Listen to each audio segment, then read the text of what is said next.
బావా నాకు పెళ్లి చూపులంటున్నాడు. నాకు అసలు ఈ పెళ్లి చూపులు ఇష్టం లేదు. నీతోనే జీవితం పంచుకోవాలనుకుంటున్నాను బావా. పెళ్లి చేసుకున్నాక జీవితం సాఫీగా సాగాలంటే ముందు ఇద్దరి మనసులు ఒక్కటవ్వాలి.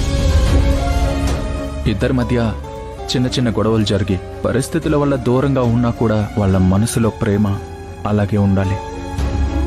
అలాంటి వాళ్ళు ఎప్పటికైనా కలుస్తారు. వాళ్ళు ఒకరి కోసం ఒకరు ప్రాణాలు అర్పించేంత వరకు వెళ్తారు. మీరు చెప్తుంది మన జీవితం గురించి అని నాకు అర్థమవుతుంది సార్. అవును సరోజా, నువ్వు ఆ అబ్బాయిని పెళ్లి చేసుకోవచ్చుగా, ప్రాబ్లం ఏంటి? పెళ్లి చేసుకుంటే నేను నీకు అడ్డు తొలగిపోతానని హ్యాపీగా ఫీల్ అవుతున్నావా? ఇవన్నీ కాదు బావా, నువ్వు ఈ పెళ్లి చూపులు ఆపాలి. నేను పెళ్లి చేసుకుంటే నిన్నే చేసుకుంటాను. నాకు నిన్ను పెళ్లి చేసుకునే ఉద్దేశం లేదు.